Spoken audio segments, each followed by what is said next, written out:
Shoo, come closer. Do you ever wonder what tomorrow looks like? There's a mirror down in the basement that doesn't show your reflection. It shows you tomorrow, and it's watching you right now. Close your eyes with me.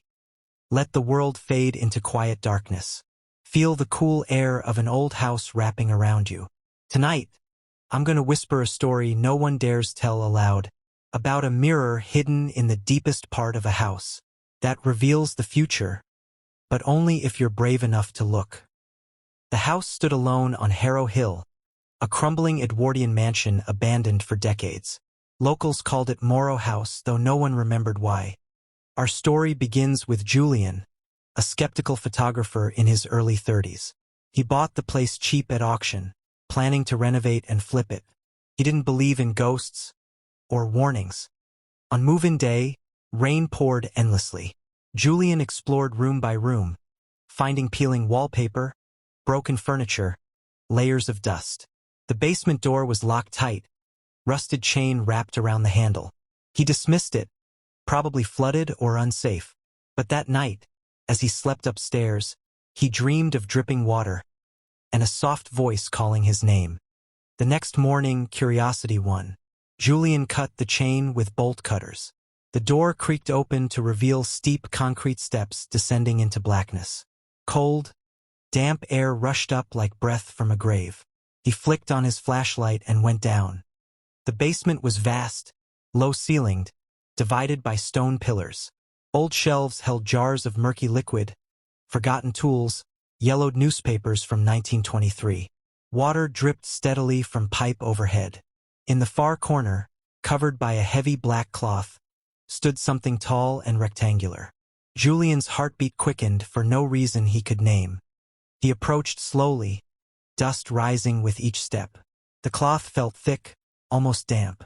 When he pulled it away, a full-length mirror stared back. Ornate silver frame tarnished black, glass strangely clean. His reflection looked tired, normal. He laughed at himself and turned to leave. That night, insomnia kept him awake. He went to the kitchen for water, but found himself at the basement door instead. Something pulled him downward. The mirror waited in the dark. This time, his reflection smiled, a second too late. He blinked hard. The smile vanished. Just imagination, he told himself. But the next evening, it happened again. Only this time, the reflection showed him standing in the same spot tomorrow, wearing different clothes, holding a camera. Julian tested it. He changed shirts immediately, took a photo of the mirror with his phone. The next day, he woke up, dressed exactly as shown, and reached for his camera without thinking. The photo from last night, it showed tomorrow's him. Fear mixed with fascination. He began visiting the mirror nightly. It revealed small things first.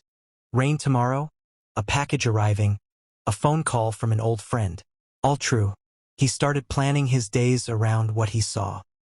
But the visions grew longer. A week ahead, a month. He saw himself selling the house for profit, celebrating alone with wine. Then, darker glimpses, an argument with a buyer, a fall down the stairs, blood on concrete.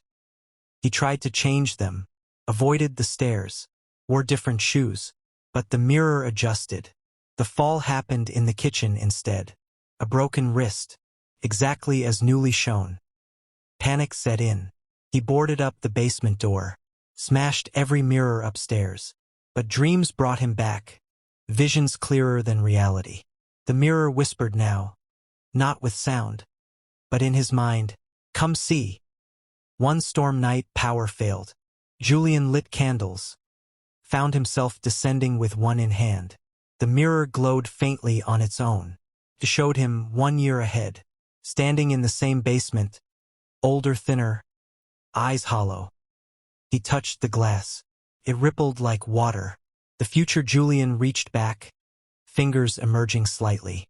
Real. Cold. Julian jerked away. But too late. Something shifted inside him. Days blurred. He stopped eating properly. Stopped answering calls. The mirror showed farther, 5 years, 10. Always him. In the basement, never leaving, the house decaying around him, but he remained. He tried to destroy it. Hammer, fire, acid from old jars. Nothing worked. The mirror repaired itself, showed him failing each time. Before he even tried, he was trapped in a loop of knowing, but powerless. One final night he went down, resigned. The mirror showed tomorrow clearly, Julian sitting peacefully in front of it, smiling, accepting, and behind him, the basement door, sealed forever from inside. He understood then. The mirror didn't just show tomorrow, chose it, pulled you toward the future it wanted. A guardian needing company in the dark. Julian sat down, crossed his legs, and waited for tomorrow to arrive. Years passed. The house sold again to a young couple excited for a fixer-upper. They found the basement door bricked shut, left it, too much work. But sometimes, late at night, they hear faint dripping and a soft voice from below. And if you ever buy an old house and find a mirror in the deepest part, covered, waiting, don't uncover it. Don't look for tomorrow. Because some futures are better left unseen, and some mirrors prefer to keep their reflections forever. Now, let the dripping fade, let tomorrow stay hidden, and sleep deeply, knowing today is enough. Good night.